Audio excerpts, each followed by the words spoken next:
Welcome to this special backstage edition of the Blue Ball Report. I'm your host, Digger. Happy National Coming Out Day that happened on Sunday. If you haven't come out yet, there's still time. I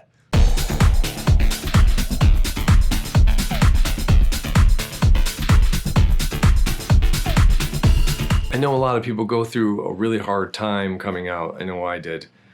A lot of it is shedding your shame of who you are and coming to terms and accepting who you are, and then willing to put that out to the entire world.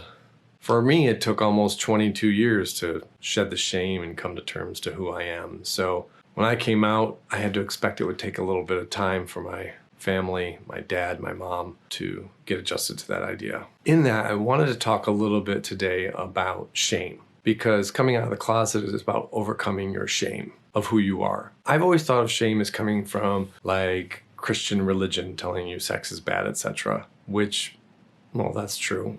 But now I also see what the usefulness of shame is. So what is shame, right? Brene Brown says that shame is the fear of being unlovable, of being rejected, of becoming an outcast. And this makes sense in a tribal society, that there would be an innate fear of becoming an outcast because we depend on the tribe to survive.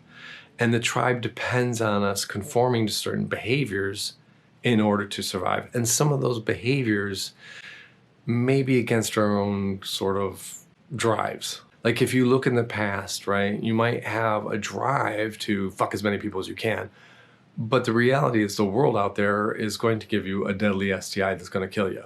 Before the advent of drugs, that's a real possibility. So shame to me can make sense and be a signpost to questioning whether my behavior is really good for me or not really good for me, or really good for the tribe or not really good for the tribe. It takes a bit of analysis.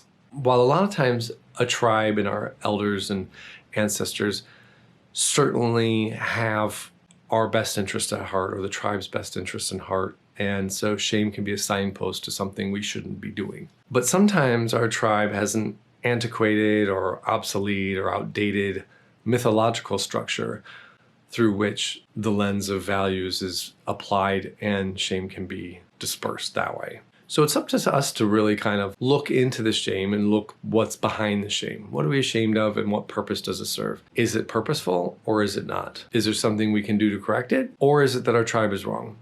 And then there comes the question of sexual shame. And the reality is that study shows that human sexuality is so diverse. There's such a wide range of sexual expression that often changes throughout life. And it makes sense that we have a visceral reaction to certain sexual practices, either arousal or repulsion. And the issue is that our expression of sexuality may repulse other people similar to the way we can be repulsed by some other various sexual expression. To me, that's perfectly natural. The problem lies, though, in applying that repulsion as though it's some sort of absolute. So the person who feels repulsion may make the mistake of applying it as a universal principle and to intentionally shame you.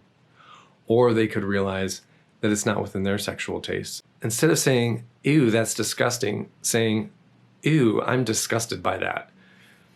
Do you understand the difference? And then on the receiving end, we have a tendency as people, and I've said this many times before, to take everything personal. Everything's about us.